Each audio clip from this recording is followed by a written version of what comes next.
ஒரு குடும்ப தலைவர் ஒரு நாள் காலையில விடிஞ்சு எழுந்திரிச்சதும் சத்தம் போட்டார். யார் இந்த கருங்குரங்கு படத்தை என் ரூம்ல கொண்டாந்து மாட்டி வச்சது அப்படின்னு கத்தினார். சமையல் கட்டில இருந்து மனைவி பதில் சொன்னாங்க, தூக்க கலக்கத்துல உளராதீங்க, நல்லா பாருங்க, அது படம் கிடையாது, முகம் பார்க்கிற கண்ணாடி அப்படின்னாங்க. ஜெருசலேம் அங்க உள்ள ஒரு தேவாலயம், அதுல உள்ள பலிபீடத்தின் முன்னாடி ஒரு பெட்டி உண்டு. அது காணிக்கை பெட்டி. ஆலயத்துக்கு வர்றவங்க பிரார்த்தனை பண்ணிவிட்டு திரும்பி போற சமயத்துல அந்த பெட்டியில காணிக்கை போடுவாங்க. அவங்களால எவ்வளவு முடியுமோ அவ்வளவு போடுறது வழக்கம். அவங்கவுங்க வசதிக்கு தகுந்த மாதிரி போடுவாங்க. வசதி உள்ளவங்களா இருந்தாலும் சரி, வசதியே இல்லாத வறியவர்களா இருந்தாலும் சரி, ஆலய காணிக்கை பெட்டியில காசு போடுறது அவங்களுக்கு ரொம்ப பெருமையான ஒரு செயல். ஒரு சமயம் இயேசு தம்முடைய சீடர்களோடு அந்த ஆலயத்துக்கு வரார். அங்க உட்கார்ந்து ரொம்ப நேரம் வழிபாடு பண்ணிட்டு இருக்கிறார். சீடர்களும் அந்த ஜபத்துல கலந்துகிட்டாங்க. வழிபாடு முடிஞ்சது. இயேசு உட்கார்ந்து இருக்கிறார். காணிக்கை பெட்டியில காசு போடுறவங்களை கவனிக்கிறார். சீடர்களும் அதையே கவனிச்சுக்கிட்டு இருக்கிறாங்க. ரொம்ப பேர் வரிசையா வந்தாங்க. அவங்களால முடிஞ்ச அளவுக்கு காசு போட்டுட்டு அவங்க பாட்டுக்கு போய்கிட்டு இருக்கிறாங்க. வசதியானவங்க நிறைய பேர் வந்தாங்க. அதுக்கு மத்தியில வயசான ஒரு அம்மா, அவங்களும் வந்து காசு போட்டுட்டு போறாங்க. இப்போ இயேசு தன்னுடைய சீடர்கள் பக்கம் திரும்பினார். ஒரு கேள்வி கேட்டார். இப்போ இந்த காணிக்கை பெட்டியில நிறைய பேர் வந்து காசு போட்டுட்டு போறத நீங்க கவனிச்சிங்க. இன்னைக்கு இந்த காணிக்கை பெட்டியில ரொம்பவும் அதிகமா காசு போட்டது யார் அப்படின்னு கேட்டார். முதல்ல வந்தார ஒரு பெரிய மனுஷன், அவர் தான் அதிகமா போட்டார் அப்படின்னாரு ஒருத்தர். மூணாவதா வந்தவர் தான் அதிகமா போட்டார், நான் கவனிச்சேன் அப்படின்னாரு இன்னொருத்தர். இப்படி ஆளுக்கு ஒரு விதமா சொல்றாங்க. கடைசியா இயேசு சொன்னாராம், இன்றைக்கு அந்த பெட்டியில அதிகமா காசு போட்டவங்க அந்த வயசான அம்மா தான் அப்படின்னாராம். சீடர்களுக்கு ஒன்றும் புரியல. அந்த அம்மா ரொம்ப ஏழையாச்சே, அவங்க எப்படி அதிகமா காணிக்கை செலுத்த முடியும் அப்படிங்கறது அவங்க சந்தேகம். இயேசு விளக்குனார். நிறைய பேர் வந்தாங்க, நிறையவே காசுகள் போட்டாங்க, அது உண்மைதான். ஆனாலும் அந்த அம்மா என்ன பண்ணாங்க கவனிச்சிங்களா? வந்தாங்க, தன்னுடைய காசு பைய திறந்தாங்க, அப்படியே கொட்டுனாங்க. அதுல இருந்தது ரெண்டு காசுகள் தான். அந்த 2 காசும் காணிக்கை பெட்டியில விழுந்துட்டுது.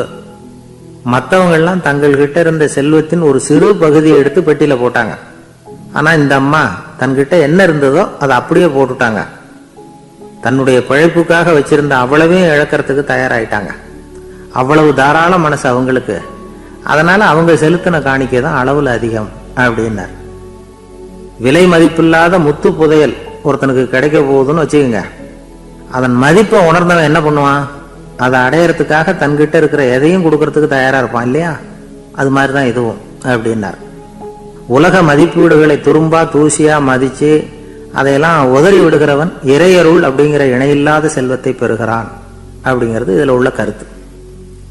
இறைவனுக்காக இழப்பதுன்னா துன்பப்படுகிறவர்களுக்காக, ஏழைகளுக்காக, ஏதுமற்றவர்களுக்காக இழப்பது அப்படின்னு அர்த்தம். உங்கள் அயலானுக்கு நீங்கள் என்ன உதவி செய்தாலும் அதை எனக்கே செய்கிறீர்கள் அப்படின்னு இயேசு சொல்லி இருக்கிறார். அடுத்தவங்களுக்கு உதவணுங்கிற குணம் இன்னைக்கு ரொம்ப குறைஞ்சு போச்சு. செய்ய வேண்டிய கடமையிலிருந்து விலகி இருக்கிறவர்கள் நம்ம கிட்ட நிறைய பேர் உண்டு. அப்படிப்பட்ட ஒருத்தர் டாக்டர் கிட்ட போனார். டாக்டர், நான் ஒரு கவர்மெண்ட் ஆபீஸ்ல வேலை பார்க்கறேன், எனக்கு ஒரே அசதியா இருக்கு, என்னை சோதிச்சு பாருங்க, ஆலோசனை சொல்லுங்க ஏதாவதுன்னார். டாக்டர் அவரை பரிசோதனை பண்ணி பார்த்துட்டு சொன்னார், இதோ பாரு, உனக்கு இப்போ தேவைப்படுறது முழு ஓய்வு. நீ எவ்வளவு சீக்கிரமா ஆபீஸுக்கு போறியோ அவ்வளவுக்கு உனக்கு நல்லது அப்படின்னாராம். எனக்கு தெரிஞ்ச ஒருத்தர் இருக்கார். அவரு ஒரு பெரிய காவல்துறை அதிகாரி, ரொம்ப கண்டிப்பானவர். அவரை கண்டாவே எல்லாரும் பயப்படுவாங்க. அப்படிப்பட்டவர் வீட்டுக்கு போனா அப்படியே அடியோட மாறிடுவார். அங்க போய் பாத்தீங்கன்னா குழந்தைகளோட குழந்தையா அவர் விளையாடிட்டு இருப்பார். அலுவலக சமயத்துல பாத்தீங்கன்னா குதிரை முதுகுல அவர் உட்கார்ந்துருப்பார். வீட்டுல பாத்தீங்கன்னா அவர் முதுகுல குழந்தை உட்காந்துருக்கும். அவரு குதிரை மாதிரி போயிட்டு இருப்பார். இது எப்படிங்க முடியுது உங்களால அப்படின்னு கேட்டாங்க. அது ஒண்ணுமில்ல, இங்க வீட்டுக்கு வந்த உடனே என்னோட மனசை தனியா எடுத்து வச்சிருவேன் அப்படின்னார். அது என்னங்க உங்க சட்டப்பயிலியா இருக்குது மனசு, அது தனியா எடுத்து வைக்கிறதுக்கு அப்படின்னு கேட்டாங்க. அப்படி இல்லைங்க, இது ஒரு பயிற்சி, மனப்பயிற்சி, அவ்வளவுதான் அப்படின்னார். இப்படி சமயம் பார்த்து மனசை தனியா வச்சுட தெரிஞ்சவங்க வாழ்க்கையில எப்பவும் உற்சாகமா இருப்பாங்க அப்படிங்கிறது பெரியவங்க கருத்து. ஒரு டாக்டர் ஆஸ்பத்திரியில் இருக்கிற வரைக்கும் டாக்டரா இருக்கலாம். அவர் மனைவிகிட்டையும் அவர் டாக்டரா இருக்க வேண்டிய அவசியம் இல்லை. ஒரு வக்கீல் கோர்ட்ல இருக்கிற வரைக்கும் வக்கீலா இருக்கலாம், வீட்டுக்கு வந்ததுக்கு அப்புறமும் வக்கீலா இருக்க வேண்டிய அவசியம் கிடையாது. வீட்டில் குழந்தைகள்கிட்ட விளையாடும் பொழுதும் அதுகள்கிட்ட ஃபீஸு கேட்டுக்கிட்டு இருக்கக்கூடாது. நாம் எப்படி இருக்கணும்னு பெரியவங்க சொல்கிறாங்கன்னா, மனசோட சேரக்கூடாதான். அப்படி சேராமல் வாழ்க்கையை கவனிக்கணுமா. மனசை அப்படியே தனியாக எடுத்து பக்கத்தில் வச்சுடணும். அப்படின்னா அதை அப்படியே தூக்கி எறிஞ்சுடு அப்படின்னு அர்த்தம் இல்லை. ஏன்னா மனசுங்கிறது நமக்கு உபயோகப்படக்கூடிய ஒன்று தான். எப்போ எப்போ அது தேவையோ அப்பப்போ எடுத்து உபயோகப்படுத்திக்கணும். தேவைப்படுறப்போ எடுத்து கண்ணாடியை மாட்டிக்கிறோம்ல, படிக்கும் பொழுது கண்ணாடி தேவைப்படுது எடுத்து மாட்டிக்கிறோம் இல்லையா, அது மாதிரி கணக்கு போடுறதுக்கு மனசு தேவை. கடைக்கு போய் ஒரு பொருள் வாங்குகிறோம், காசு கொடுக்குறோம், மீதி சில்லறை சரியா இருக்கா அப்படின்னு எண்ணி பார்த்து வாங்க வேண்டியிருக்கு. அந்த சமயத்தில் மனசை எடுத்து தனியாக வச்சுட்டேன் அப்படின்னு சொல்லிட்டு இருக்கக்கூடாது. பரீட்சைக்கு படிக்க வேண்டியிருக்குது, படித்ததையெல்லாம் அப்படியே நினைவில் வச்சுக்க வேண்டியிருக்கு, அந்த சமயத்தில் மனசை தூக்கி எறிஞ்சுட்டேன் சார் அப்படின்னு சொல்லிட்டு இருக்கக்கூடாது. அப்படி சொன்னால் பரீட்சை நம்மளை தூக்கி எறிஞ்சிடும். அதனால் தேவைப்படுறப்போ மனசை உபயோகப்படுத்தணும், தேவையில்லாதப்போ அதை தனியாக ஓய்வு எடுத்துக்க விட்டுடணும். இப்படி நாம் பழக்கப்படுத்திக்கிட்டா வாழ்க்கைங்கிறது நமக்கு புதுசாக தெரியுமா. மனசுக்கும் ஒரு சக்தி கிடைக்கும். எந்திரங்களுக்கு ஓய்வு கொடுக்குற மாதிரி மனசுக்கும் ஓய்வு கொடுக்கணும், இல்லைன்னா அது களைச்சி போயிடும். குழந்தைகள் மனசை சுமந்துக்கிட்டு இருக்கிறது இல்லை. இது முதியவர்கள் குழந்தைகள்கிட்ட இருந்து கற்றுக்க வேண்டிய ஒரு பாடம். ஆனாலும் இந்த கால குழந்தைகள்கிட்ட ரொம்ப எச்சரிக்கையாக இருக்க வேண்டியிருக்கு. ஒரு தாத்தாவும் பேரனும் விளையாடிக்கிட்டு இருக்கிறாங்க. தாத்தா எனக்கு சைக்கிள் ஓட்ட கற்றுக் கொடு அப்படிங்கிறான் பேரன்.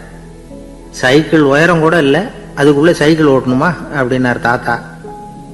ஏன் தாத்தா, ரயில் ஓட்டுறாரே அவர் என்ன ரயில் நீளமா இருக்கார் அப்படின்னு கேட்டானா அந்த பையன். ஒரு நல்ல நகைச்சுவை எப்படி இருக்கணும், இதுக்கு ஒவ்வொருத்தர் ஒவ்வொரு மாதிரியான விளக்கத்தை கொடுத்துருக்குறாங்க. ஆனா கலைவாணர் NS கிருஷ்ணன் கொடுக்குற விளக்கம் என்ன தெரியுமா?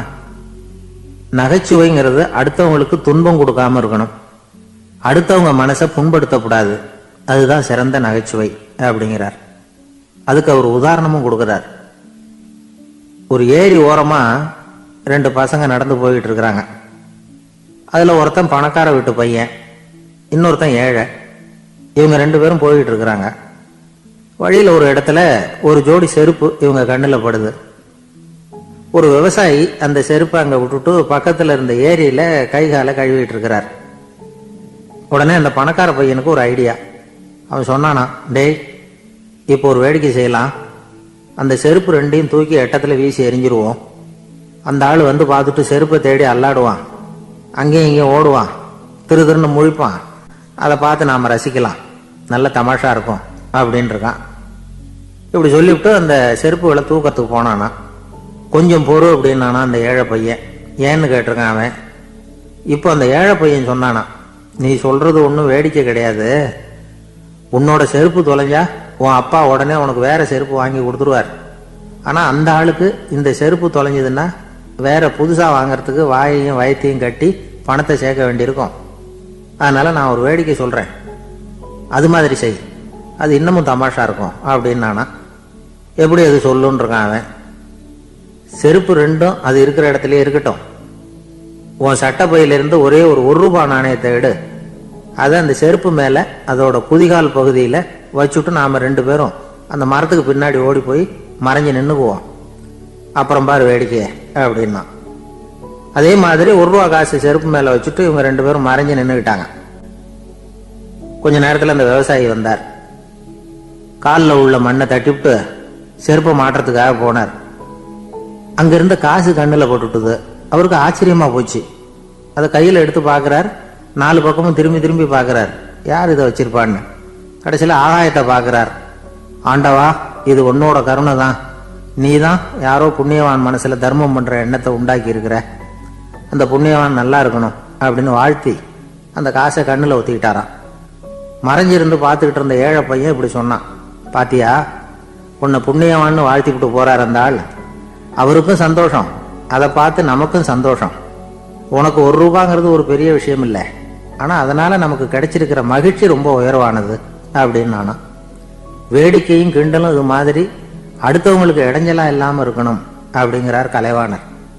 ஆனா பாருங்க, அவருக்கே இடைஞ்சலா வர்ற விஷயங்களை கூட அவர் வேடிக்கையா தான் எடுத்துக்கிட்டாராம். ஒரு தடவை ஒருத்தர் கலைவாணர்கிட்ட வந்து, ஐயா என் குழந்தை செத்து போச்சு அப்படின்னு சொல்லி அழுதாராம். உடனே இவர் அவருக்கு 100 ரூபா பணத்தை கொடுத்து, இந்தாங்க அடக்கம் செய்யுங்க அப்படின்னு சொல்லி அனுப்பி வச்சாராம். 1 வருஷம் கழிச்சு மறுபடியும் அதே ஆள் வந்திருக்கார். இவர் மறந்துருப்பாருங்கிற நினைப்புல, அண்ணே என் குழந்தை இறந்து போச்சுண்ணே அப்படின்னாராம். இவர் மறுபடியும் 100 ரூபாய் கொடுத்து ஆறுதல் சொல்லி அனுப்பி வச்சாராம். 7-8 மாசம் கழிச்சு மறுபடியும் அதே ஆள் வந்திருக்கார். அவர் வாயை திறக்கிறதுக்கு முன்னாடியே இவர் 100 ரூபாய் அவர் கையில வச்சு, போன 2 தடவை தான் குழந்தை செத்து போச்சு, இந்த தடவையாவது அதை சாகாம காப்பாத்தி விடு அப்படின்னு சொல்லி அனுப்பி வச்சாராம். அதுக்கப்புறம் அந்த ஆள் வர்றதே இல்லையா.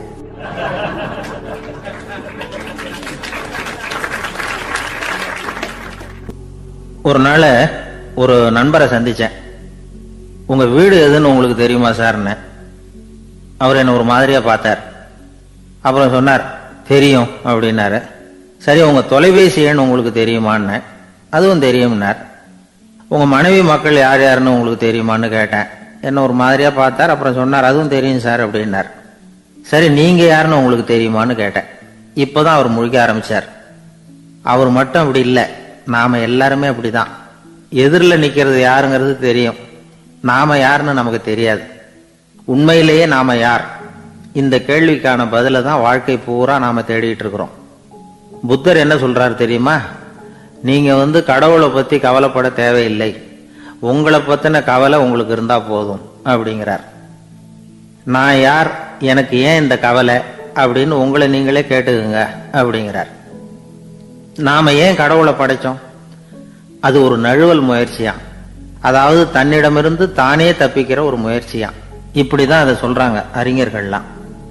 மக்கள் பொய்யான பிரச்சனைகள்ல ஆர்வமா இருக்கிறாங்க, அதுக்கு தீர்வு காணவும் முயற்சி பண்றாங்க. கடவுளை பத்தி விவாதிக்க எல்லாருக்கும் விருப்பம், தன்னுடைய சுயம் பற்றிய பிரஜையே இருக்கிறது இல்ல. ஆகக்கூடிய விஷயம் என்னன்னா, கடவுள் சமாளிப்புக்கு பயன்படுத்தப்படுகிறார். மனவியல் என்ன சொல்லுது தெரியுமா? கடவுள், சொர்க்கம், மறுபிறவி இதை பத்தி எல்லாம் பேச ஆரம்பிக்கிறவங்க யார் தெரியுமா? போருக்கு போறவன், துன்பத்துல சிக்கி கஷ்டப்படுறவன், நோய் படுக்கையில விழுந்தவன், இவங்க தான். நாம அனுபவத்திலே பாக்குறோமே இதையெல்லாம். கடவுளை துணைக்கு கூப்பிடுறவங்க யாருன்னு கவனிச்சு பாருங்க. பரீட்சை எழுத போறவன், வேலை தேடி அலையிறவன், பண நெருக்கடியில் இருக்கிறவன், விபத்துல சிக்கிக்கிட்டவன், இவங்கெல்லாம் தான். தேர்வுல வெற்றி பெற்றதும் அவரை துணைக்கு கூப்பிடுறது இல்லை, வேலை கிடைச்சதும் அவர் துணை தேவைப்படுறது இல்லை. ஏன் இப்படி? கொஞ்சம் யோசனை பண்ணி பாருங்க. துன்பம் வருகிற போது அந்த துன்பத்தை தவிர்க்க வேண்டிய நிலையில அதிலிருந்து நழுவி போறதுக்காக பிரார்த்தனை தேவைப்படுது. எல்லாம் நல்லபடியா நடக்கிறப்போ பிரார்த்தனை செய்யறது இல்லை. புத்தருடைய வழி என்ன தெரியுமா? அந்த வழியில கடவுளும் கிடையாது, பிரார்த்தனையும் கிடையாது. புத்தர் செய்தது இதைத்தான். அதாவது கடவுள்கிட்ட இருந்து மனிதனையும், மனிதன் கிட்ட இருந்து கடவுளையும் அவர் விடுவித்தார். புத்த மதம் என்ன சொல்லுது தெரியுமா? கடவுள் பிரச்சனை அல்ல, மனிதன் தான் உண்மையான பிரச்சனை அப்படின்னு சொல்லுது. உங்களை நீங்க நல்லா தெரிஞ்சுக்கிட்டா போதும், நீங்களே கடவுள் ஆயிடுவீங்க அப்படிங்கிறது தான் புத்த மதம். அதனால நமக்கு தேவை உள்முக பயணம். நான் யார் அப்படிங்கிற கேள்வியோட உள்ள போகணும். அங்க போனாதான் தெரியும் நான் அப்படின்னு அங்க யாருமே இல்லைங்கிறது. இதெல்லாம் புத்தர் சொல்லுகிற ஒரு தத்துவம். தத்துவம்னு சொன்னாவே நமக்கெல்லாம் அதை புரிஞ்சுக்கிறது கஷ்டம்தான். நம்ம பொறுத்த வரைக்கும் தத்துவம்ங்கிறதுல 2 வகை உண்டு. ஒன்னு தத்துவம், இன்னொன்னு மகா தத்துவம். தத்துவம்னா என்ன தெரியுமா? கேட்கறவங்களுக்கு புரியப்படாது, அதுதான் தத்துவம். மகா தத்துவம் என்னன்னா சொல்றவங்களுக்கும் புரியப்படாது. அந்த வகையில பார்த்தா இன்று ஒரு தகவலும் ஒரு மகா தத்துவம் தான். ஒரு ஊர்ல ஒரு ஆள் இருந்தான். கற்பனையிலேயே காலத்தை கடத்திக்கிட்டு இருந்தான். ஒரு நாள் ஒரு மரத்தடியில உட்காந்துருந்தான். அவனுக்கு பசிக்கிற மாதிரி தெரிஞ்சது. உடனே கற்பனையிலேயே சாப்பிட ஆரம்பிச்சுட்டான். அதாவது எதிரில் இலை போட்டு சாப்பாடு போடப்பட்டிருக்கிறதாகவும் அதை இவன் சாப்பிட்றதாகவும் நினைச்சுக்கிட்டு கையை மட்டும் வாய்க்கும் தரைக்குமா அப்படியும் இப்படியும் கொண்டுகிட்டு போய் பாவனை பண்ணிக்கிட்டே இருக்கிறான். தூரத்துல இருந்து பாக்குறவங்களுக்கு இவன் ஏதோ பலமான விருந்து சாப்பிட்டுட்டு இருக்கிறான் அப்படின்னு தான் தோணும். அது மாதிரியே பண்ணிட்டு இருந்தான். அந்த வழியா ஒரு சன்னியாசி வந்துகிட்டு இருந்தார். இவனை பார்த்தார். என்ன இவன் இப்படி பண்ணிட்டு இருக்கிறானே அப்படின்னு நினைச்சாரு. கொஞ்ச நேரம் அவனையே உத்து பார்த்துக்கிட்டு இருந்தார். இவரை பார்த்ததும் அவன் இன்னமும் சுவாரஸ்யமா சாப்பிட ஆரம்பிச்சுட்டான். அப்பப்பா, என்ன இது, இந்த குழம்பு இவ்வளவு காரமா இருக்கு, என்னுடைய நாக்கே எரிஞ்சு போடும் போல இருக்க அப்படின்னு சொல்லிட்டு பக்கத்தில் ஒரு குவளையை எடுத்து தண்ணி குடிக்கிறது மாதிரி பாவனை பண்ணுறான். அப்பாடா இப்போ கொஞ்சம் பரவாயில்ல அப்படின்னு சொல்லிக்கிட்டு குவளையை கீழே வைக்கிறது மாதிரி ஒரு பாவனை பண்ணுறான். சன்னியாசி பார்த்தார். என்னப்பா சாப்பாட்டில் காரம் அதிகமோ அப்படின்னார். ஆமாம் சுவாமி, ஞாபகம் மறதியில் கொஞ்சம் மிளகாய் அதிகமாக சேர்த்துக்கிட்டேன் அப்படின்னா. சரி சாப்பிடு அப்படின்னு சொல்லிட்டார். அவன் சாப்பிட்டு முடிக்கிற வரைக்கும் பொறுமையாக உட்காந்துருந்தார். அவன் அப்பாடா அப்படின்னு சொல்லிட்டு மறுபடியும் தண்ணியை எடுத்து குடித்தான். எல்லாம் கற்பனையிலேயே. அதுக்கப்புறம் சன்னியாசி பேச ஆரம்பித்தார். இதை பாருப்பா, உன்னுடைய கற்பனையை நான் மெச்சுறேன். இருந்தாலும் உன் சாப்பாட்டில் ஒரு இனிப்பையும் வச்சிருக்கலாமே, ஏன் மிளகாயை அளவுக்கு அதிகமாக போட்டுவிட்டு அவஸ்தைப்படுறேன் அப்படின்னார். அவன் யோசிக்க ஆரம்பித்தான். அதுக்கப்புறம் இவர் சொன்னார், இதை பாருப்பா, இனிமேல உன்னுடைய கற்பனையும் உயர்ந்ததாக இருக்கட்டும் அப்படின்னு உபதேசம் பண்ணிவிட்டு போனார். எப்பவும் உயர்வை பற்றியே சிந்திக்கணும். உயர்வு கிடைக்கலன்னா கூட அப்படி சிந்திக்கிறத நிறுத்தப்படாது அப்படிங்கிறார் திருவள்ளுவர். உள்ளுவது எல்லாம் உயர் உள்ளல், மற்ற அது தள்ளினும் தள்ளாமை நீர்த்து. ஊக்கம் இல்லாமல் உலகத்தில் வாழ்ந்து பிரயோஜனம் இல்லை. அதனால உயர்வாகவே சிந்திக்கணும். அது நம்மளை ஊக்கப்படுத்தும். இது பெரிய ஒரு வாக்கு. இந்த உலகத்தில் கற்பனையிலேயே வாழ்கிற சில கஞ்சர்களும் உண்டு. அதாவது 2 கஞ்சர்கள், 2 பேரும் பக்கத்து பக்கத்து ஊரில் இருந்தாங்க. பொங்கல் சமயம் ஒரு கஞ்சன் தன்னுடைய மகனை கூப்பிட்டான். இதை பாருப்பா, பக்கத்து ஊரில் என்னுடைய நண்பன் ஒருத்தன் இருக்கிறான். அவனுக்கு பொங்கல் பரிசு ஏதாவது கொடுக்கணும். நான் ஒரு 4 ஆட்டுக்குட்டியை தரேன், நீ கொண்டுகிட்டு போய் கொடுத்துட்டு வந்துடுறியா அப்படின்னு கேட்டான். சரி, நான் புள்ள ஒரு பைய கையில் எடுத்துக்கோன்னா. அவன் எடுத்துக்கிட்டான். இந்த ஆட்டுக்குட்டி பிடிச்சிக்கோ அப்படின்னு சொல்லி ஒவ்வொன்றா போடுறேன் பார் அப்படின்னு சொல்லிட்டு 1 2 3 4 அப்படின்னு எண்ணிக்கிட்டே வெறும் சைகையாலேயே ஆட்டுக்குட்டியை பிடிச்சி போடுறது மாதிரி பாவனை பண்ணிட்டு இருக்கிறான். அவன் பிள்ளையும் அது ரொம்ப அக்கறையாக வாங்கிக்கிறது மாதிரி வாங்கிக்கிட்டு அந்த பையை தூக்கிக்கிட்டு அடுத்த ஊருக்கு போகிறான். இவன் அங்கே போய் சேர்ந்த நேரத்தில் அந்த கஞ்சன் ஊரில் இல்லை, எங்கேயோ வெளியில் போயிருக்கிறான். அவனோட புள்ள மட்டும்தான் வீட்டில் இருந்தான். இவன் அவங்கிட்ட, இதை பாரு, எங்கள் அப்பா உங்கள் அப்பாவுக்கு ஆட்டுக்குட்டி கொடுத்து அனுப்பியிருக்கிறாரு, பிடிச்சிக்கோ அப்படின்னு சொல்லி பாவனையிலேயே ஒவ்வொன்றா எடுத்து அவங்ககிட்ட கொடுத்துட்டான். அவனும் வாங்கிட்டான் வாங்கிறது மாதிரி. அப்புறம் சொன்னான், சரிப்பா, நானும் பதிலுக்கு ஏதாவது ஒன்றுகிட்ட கொடுக்கணும் இல்லையா, அதனால் அந்த பைய பிடி, ஒரு 10 எலுமிச்சம்பழம் தரேன், பதிலுக்கு அதை நீ எடுத்துகிட்டு போ அப்படின்னு சொல்லி கையாலேயே ஒவ்வொன்றா எடுத்து போடுறது மாதிரி பாவனை பண்ணிவிட்டான். அவனும் ரொம்ப நன்றி அப்படின்னு சொல்லிவிட்டு அதை வாங்கிட்டு போயிட்டான். கொஞ்ச நேரம் கழித்து வெளியில் போயிருந்த அப்பங்காரன் திரும்பி வந்தான். உள்ள சொன்னான், அப்பா, உன்னோட நண்பர் அவருடைய மகன் மூலமாக உனக்கு 6 ஆட்டுக்குட்டி கொடுத்து அனுப்பியிருந்தார், நானும் பதிலுக்கு ஒரு 10 எலுமிச்சம்பழம் கொடுத்து அனுப்பியிருக்கிறேன் அப்படின்னா. எப்படிடா கொடுத்தேன்னு கேட்டார் அப்பா. இப்படி தான் கொடுத்தேன்னு சொல்லி சைகையிலேயே காட்டினான். இதை பார்த்ததும் அப்பங்காரனுக்கு பயங்கரமாக கோவம் வந்துட்டுது. பலார்னு அரைஞ்சுட்டான் பையனை. ஏன்பா அரைஞ்ச? 10 எலுமிச்சம்பழம் கொடுத்துட்டேனே அப்படிங்கிறதுக்காகவா அப்படின்னு கேட்டான். அது கூட பரவாயில்ல, நீ காட்டுற சைகையை பார்த்தா ஆரஞ்சு பழம் சைஸுக்கு இருக்குதே, அவ்வளவு பெருசா ஏன் கொடுத்த? அதுதான் எனக்கு கோபம் அப்படின்னா.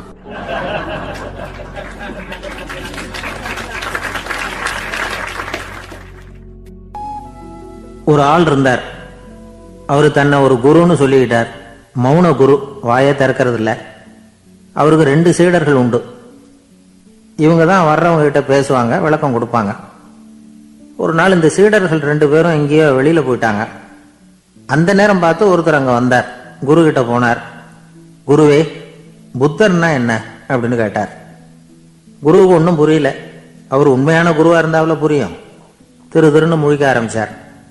இந்த நேரம் பார்த்து இந்த சீடர்களும் எங்கேயோ போயிட்டாங்களே, என்ன பண்றது, உதவிக்கு யாராவது கிடைக்க மாட்டாங்களா அப்படின்னு அப்படியே சுற்றுமுற்றும் பார்த்தார். வந்தவர் இதை கவனிச்சார். ஏதோ புரிஞ்சுக்கிட்டவர் மாதிரி அடுத்த கேள்வியை கேட்டார். தர்மம்னா என்ன சுவாமி அப்படின்னார். குருவுக்கு ரொம்ப சங்கடமா போச்சு. நம்ம நிலைமை இப்படி ஆயிட்டுதே, இக்கட்டில் விட்டுட்டு போயிட்டாங்களே, எங்கேயோ இப்படி மாட்டிக்கிட்டோமே அப்படின்னு சொல்லி விட்டத்தை பார்த்தாராம். அப்புறம் குனிஞ்சு தரைய பார்த்தார். அப்படியே உட்காந்துட்டார். வந்தவர் உடனே அடுத்த கேள்விக்கு போயிட்டாராம். தியானம்னா என்ன சுவாமின்னாராம். பாவம் என்ன பண்ணுவார் அந்த குரு, பேசாம கண்ணை கெட்டியா மூடிக்கிட்டார். இது ஏதடா வம்பா போச்சுன்னு. இவர் இப்படி பண்ணா கூட வந்தவர் சளைக்கல. இன்னொரு கேள்வியும் கேட்டார். ஆசீர்வாதம்னா என்னன்னாராம். இவர் பார்த்தார், இப்படியே போனா இவர் கேள்வி கேட்கறத நிறுத்த மாட்டாருன்னு நினச்சிக்கிட்டு எனக்கு ஒன்றுமே தெரியாதுங்கிற பாவனையில் 2 கையையும் விரித்து காட்டினாராம். வந்தவர் முகத்தில் மகிழ்ச்சி, மன நிறைவு, ஏதோ எல்லாம் புரிஞ்சுக்கிட்ட ஒரு மாதிரி அங்கேருந்து புறப்பட்டு போனார். வழியில் அந்த குருவோட சீடர்கள் 2 பேரையும் சந்திச்சார். உங்கள் குருவை நாங்கள் பார்த்துட்டு வரோம் அப்படின்னாராம். இவர் என்ன நடந்ததுன்னு கேட்டிருக்காங்க அவங்க. இவர் விவரமாக சொன்னாராம். உங்கள் குரு எப்பேற்பட்ட ஞானி தெரியுமா? புத்தர்னா என்னன்னு கேட்டேன். அதுக்கு அவர் அப்படியும் இப்படியும் பார்த்தார். அதுக்கு என்ன அர்த்தம் தெரியுமா? மக்கள் புத்தரை அங்கேயும் இங்கேயும் தேடுறாங்க, உண்மையில் அவர் அங்கேயும் இங்கேயும் தேடி கண்டுபிடிக்க முடியாது அப்படிங்கிறத அவர் செய்கை மூலமாக உணர்த்தினார். அதுக்கப்புறம் தர்மம்னா என்னன்னு கேட்டேன். ஒரு மேலையும் கீழையும் பார்த்து தர்மம் சமமானது, அதில் உயர்வு தாழ்வு இல்லை அப்படிங்கிறத உணர்த்தினார். அதுக்கப்புறம் தியானம்னா என்னன்னு கேட்டேன். கண்ணை மூடிக்கிட்டார். கண்ணை மூடி காணும் அற்புதம் அதுங்கிறத புரிஞ்சுக்கிட்டேன். கடைசியாக ஆசீர்வதிக்கப்படுறது பற்றி கேட்டேன். கைகளை நீட்டி உதவுறது தான் அது அப்படிங்கிறத 2 கையையும் விரித்து உணர்த்தினார். எவ்வளோ பெரிய மகான் அவர் அப்படின்னு சொல்லிவிட்டு அவர் பாட்டுக்கு போயிட்டார். சீடர்கள் அதுக்கப்புறம் மெதுவாக குருக்கிட்ட வந்து சேர்ந்தாங்களாம். அவங்கள பார்த்ததும் குருவுக்கு கோபம் வந்துட்டுது. அடே பாவிகளா, எங்கடா போய் தொலைஞ்சிங்க? நான் ஒரு ஆளுகிட்ட மாட்டிக்கிட்டு என்ன பாடுபட்டிருக்கேன் தெரியுமா அப்படின்னாராம். இது மாதிரி தான் நாம் சாதாரண மனிதர்களின் புற வேடங்களில் மயங்கி போயிடுறோம். அவங்க பேச்சு, செய்கை, பார்வை இதில் எல்லாம் ஏதோ பெரிய தத்துவம் இருக்கிறதாக நினச்சிக்கிறோம். உண்மையிலேயே அந்த தத்துவங்கள் யாருக்கு சொந்தம்? அவங்களுக்கு இல்லை, நமக்கு தான் சொந்தம். நாம தானே அதை கற்பிச்சுக்கிட்டோம். நம்மை நாம அடையாளம் கண்டுக்கிறது இல்லை, நாம யாருங்கிறது நமக்கு புரியறதில்லை. அதுதான் இன்னைக்கு நடக்கிறது. அதனால தான் அடுத்தவங்களை தேடி ஓடிக்கிட்டு இருக்கிறோம். சில வீடுகளில் கூட இது மாதிரி சைகைகள் உண்டு. சில குடும்ப தலைவர்கள் தினமும் காலையில் கண்ணை கெட்டியாக மூடிக்கிட்டு கை 2யும் சுத்தமாக விரித்து வச்சுக்கிட்டு உட்காந்து தியானம் பண்ணுறது வழக்கம். எதுக்காக அப்படி பண்ணுறீங்கன்னு ஒருத்தரை பார்த்து கேட்டேன்.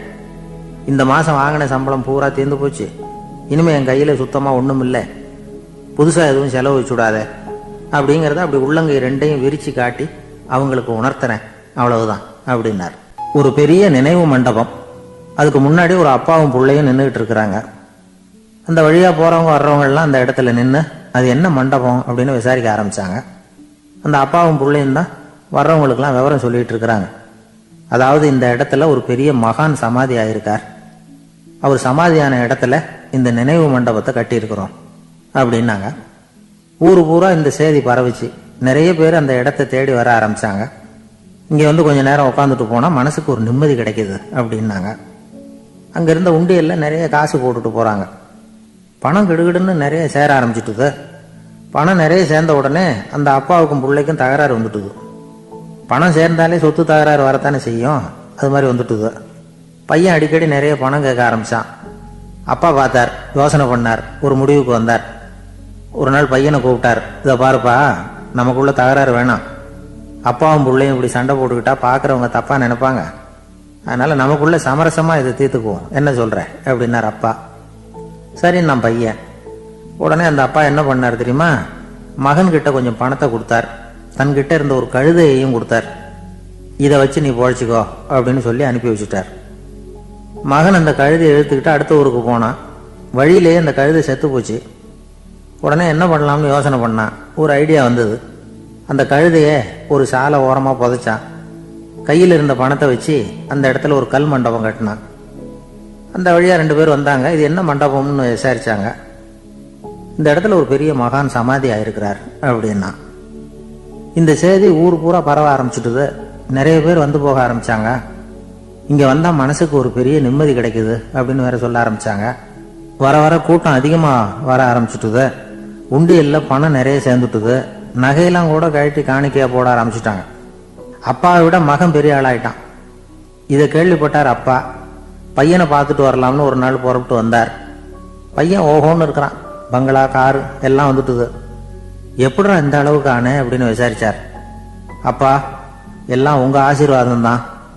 நீங்கள் கொடுத்த மூலதனத்தை வச்சு தான் இவ்வளவும் சம்பாதிச்சேன் அப்படின்னு நான் பையன். அது எப்படிறான்னு விசாரிச்சார். அப்பா, நீங்கள் ஒரு கழுதை குட்டியும் கொஞ்சம் பணமும் என்கிட்ட கொடுத்து அனுப்பி வச்சிங்க. அதை எடுத்துக்கிட்டு வந்தேன். வர்ற வழியில் அந்த கழுதை செத்து போச்சு. உடனே யோசனை பண்ணேன். அந்த கழுதையை இந்த இடத்துல புதைச்சேன்.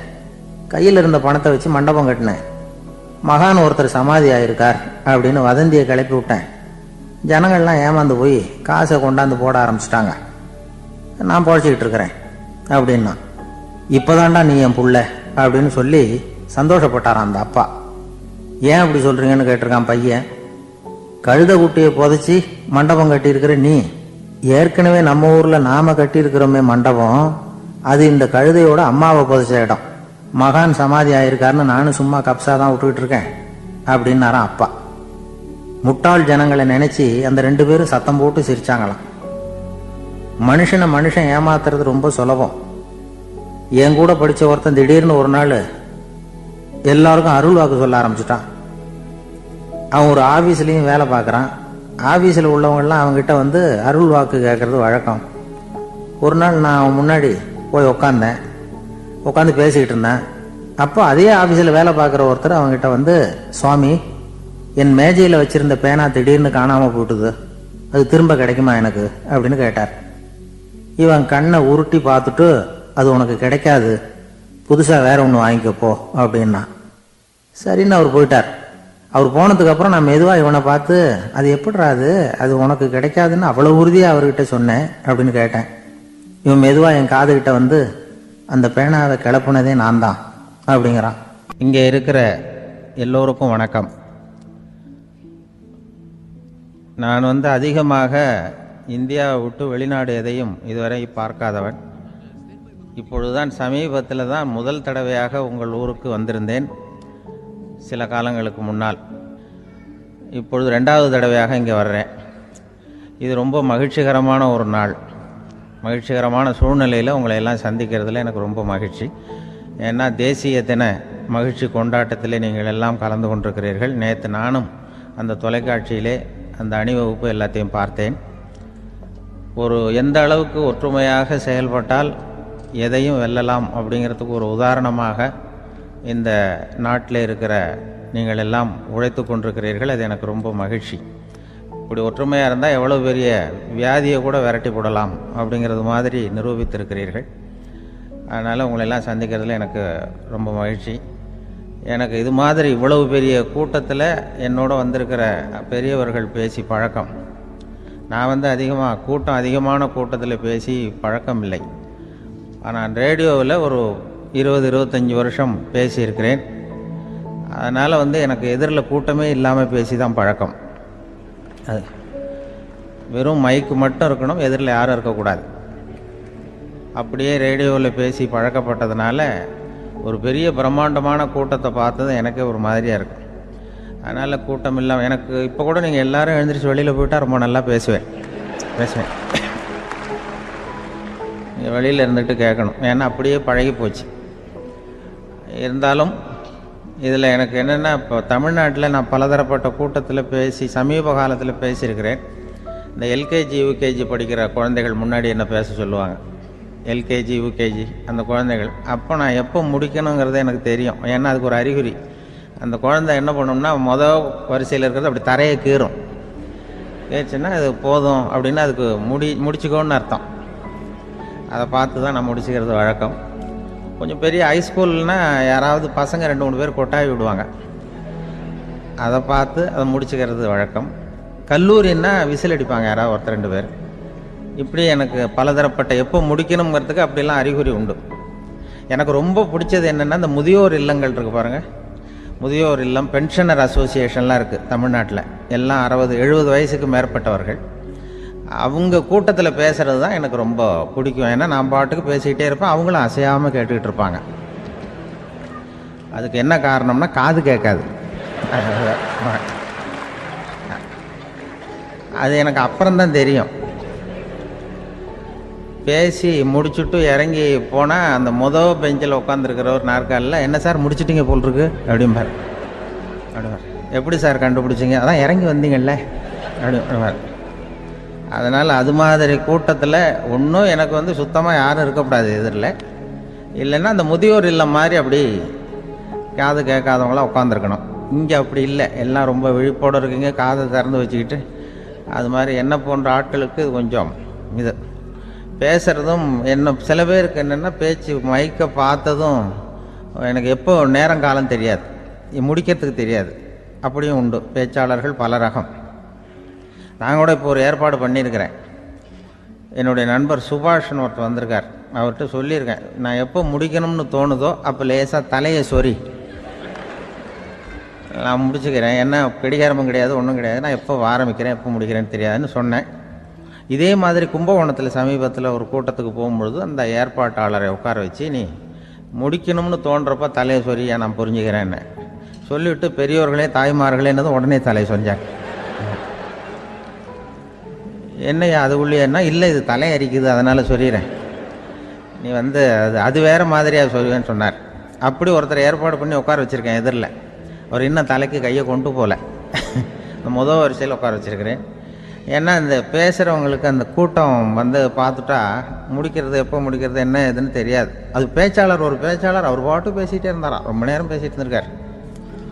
பேசிகிட்டு இருந்தால் ஒன்றும் புரியல, நேரங்காலம் தெரியல. அவருக்கே தோணி ஒரு கட்டத்தில் அந்த பேசுகிறவருக்கு, ஐயா மன்னிச்சுக்கோங்க, நான் ரொம்ப நேரம் பேசிட்டேன் போல் இருக்கு, எவ்வளோ நேரம் பேசினேன்னு எனக்கே ஞாபகம் இல்லை, இந்த கை கடிகாரத்தை கூட பார்க்க மறந்துட்டேன், என்னை மன்னிச்சுக்கோங்க அப்படின்னாராம். அப்போ கோபமாக ஒருத்தர் எழுந்திரிச்சு, ஏன்யா கடிகாரத்தை தான் மறந்தேன், பின்னாடி மாட்டிருக்கிற காலண்டரையாவது பார்க்கக்கூடாதா அப்படின்னாராம்.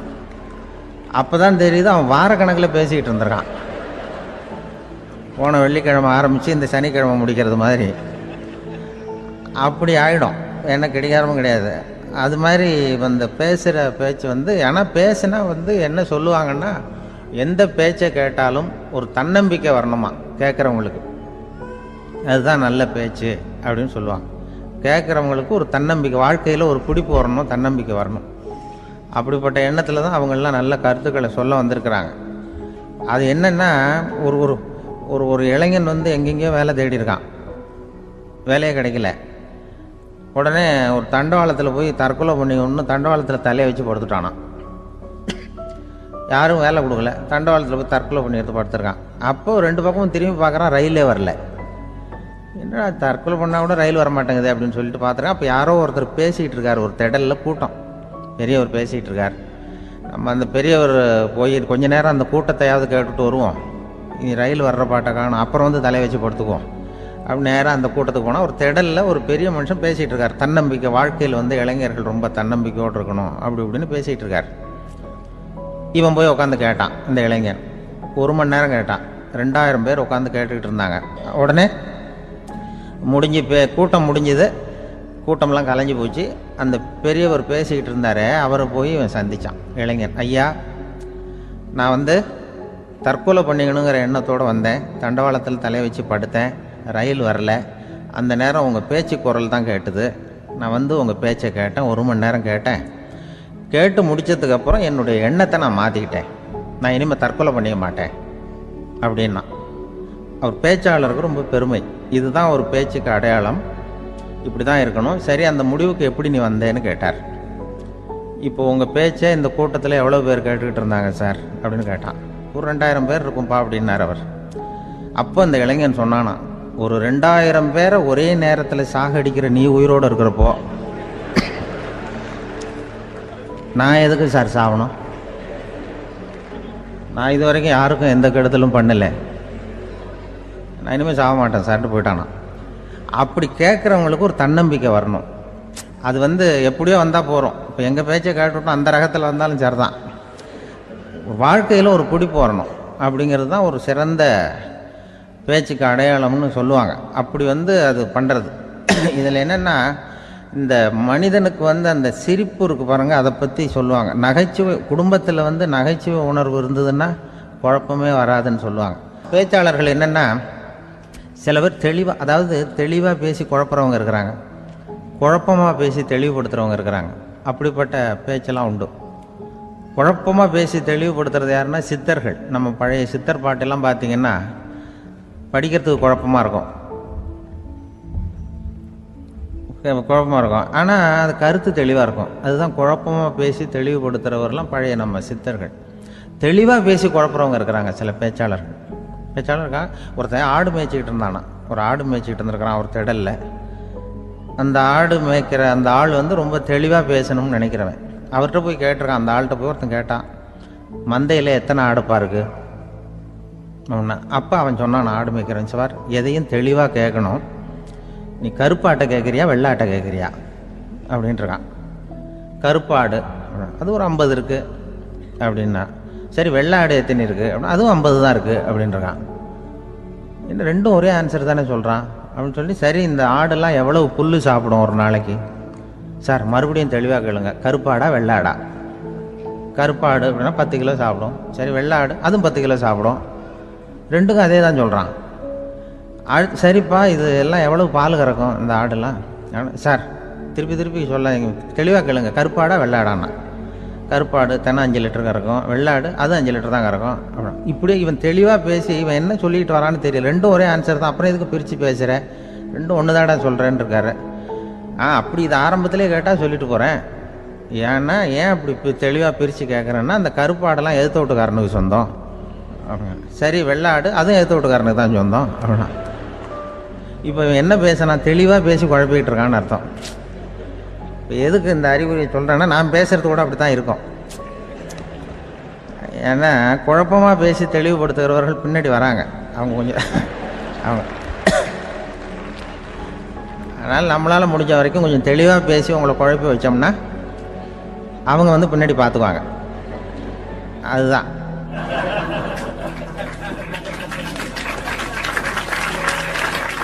ஒரு ஊரில் ஒரு மன்னர் இருந்தார். ஒரு நாள் அவருடைய அரசவைக்கு ஒரு ஓவியன் வந்தான். அவன் சீனா தேசத்திலிருந்து வந்தவன், தாவோ சிந்தனையாளன். அவன் அங்கே மன்னர் முன்னாடி நிற்கிறான். யாரும் செய்ய முடியாத ஒரு காரியத்தை என்னால் செய்ய முடியும்னா. இவன் இப்படி சொன்னதை கேட்டதும் ஏற்கனவே அங்கே இருந்த அரசவை ஓவியன் ஒருத்தனுக்கு கோபம் வந்துட்டுது. இதோ பாரு, இப்படிலாம் பேசக்கூடாது, நான் வேணும்னா உன்னுடைய சவாலை ஏற்றுக்கிறேன் அப்படின்னா.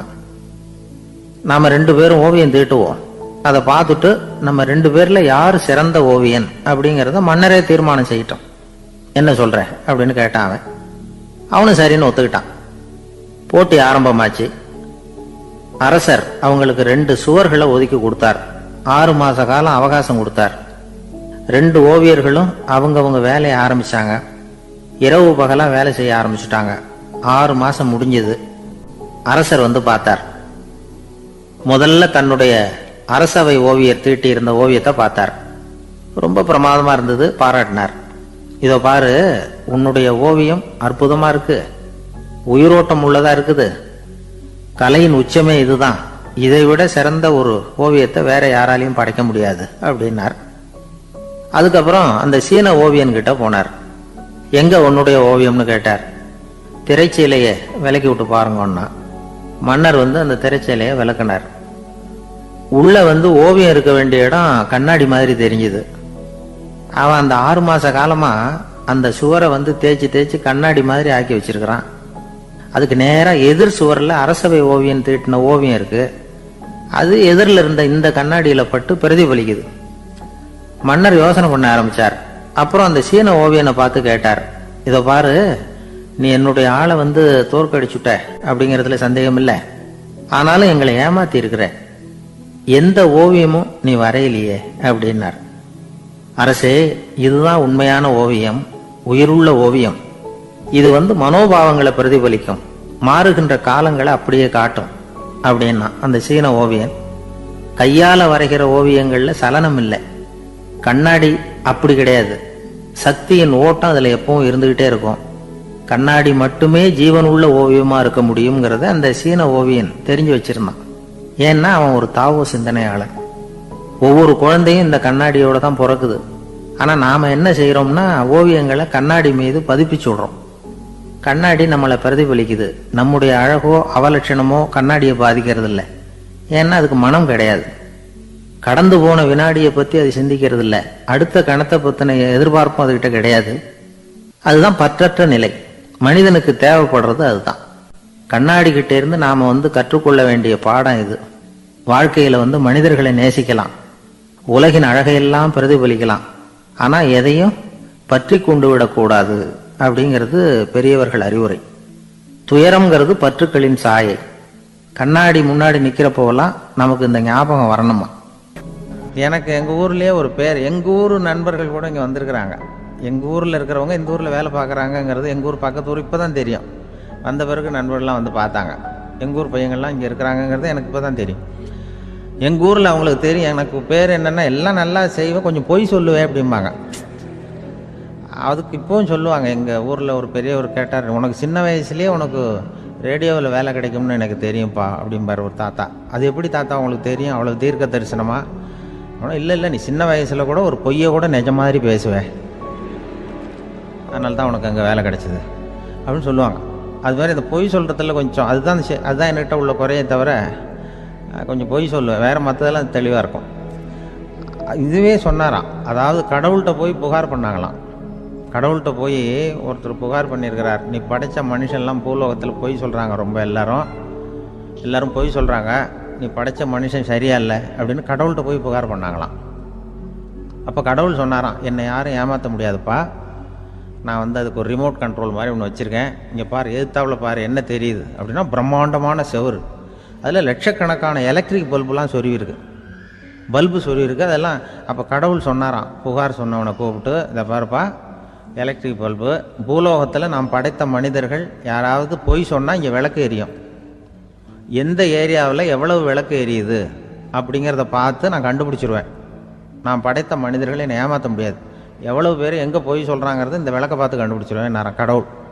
இப்படி சொல்லிகிட்டு இருக்கும்பொழுது எல்லா விளக்கம் எரிஞ்சுதான். அப்போ புகார் பண்ணவங்க கேட்டிருக்கான், இது ஏதாவது ஒயரிங்கில் கோளாறாக இருக்குமா சார், இது ஏன் இப்படி எல்லாம் எரியுது அப்படிங்கிறப்ப கடவுள் சொன்னாராம், இல்லை இப்போ சிங்கப்பூரில் தென்கட்சி சுவாமிநாதன் பேசிக்கிட்டு இருக்காரு, இன்னொரு 15-20 நிமிஷத்தில் சரியாக போடும் அப்படின்னாராம். அப்படி சொல்லுவாங்க என்னை பற்றி கொஞ்சம் பொய் சொல்கிறதுங்கிறது. அதுக்காக உங்ககிட்ட பொய் சொல்ல முடியாது. நான் பொய் சொல்கிறதுனா அந்த முன்னாடி சொன்ன முதியோர் இல்லம் அங்கே வேணால் சொல்லலாம், எதை சொன்னாலும் கேட்க போகிறதில்ல, அப்படி சொல்லலாம்.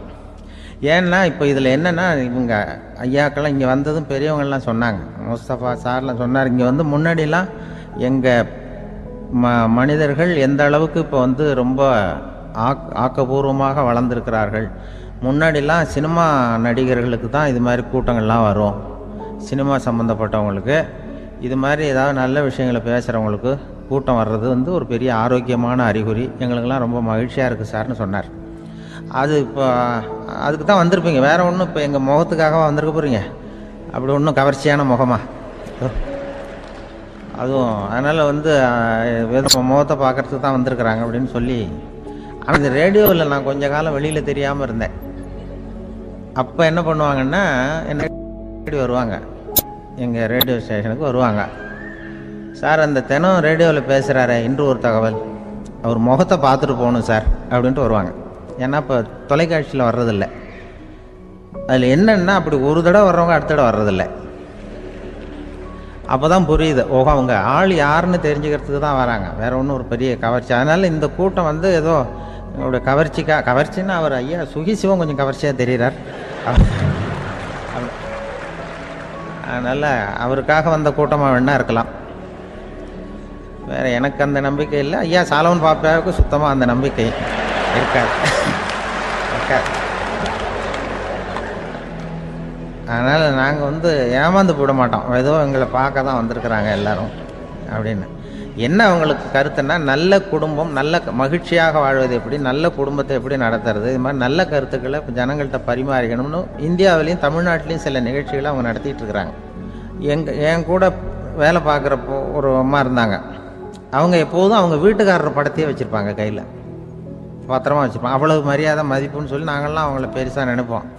இது எதுக்குமா அவங்க வீட்டுக்காரர் படத்தை பத்திரமா இல்லை கையிலேயே வச்சுருக்கீங்களே, ஆஃபீஸுக்கெல்லாம் எடுத்துகிட்டு வச்சு அடிக்கடி எடுத்து பார்த்துக்குவாங்க, அவ்வளவு பிரியமாக அவங்க வீட்டுக்காரர் இல்லை. ஆமாம், எனக்கு ஏதாவது பிரச்சனை வந்துவிடுதுன்னா உடனே எங்கள் வீட்டுக்காரர் படத்தை எடுத்து பார்ப்பேன்.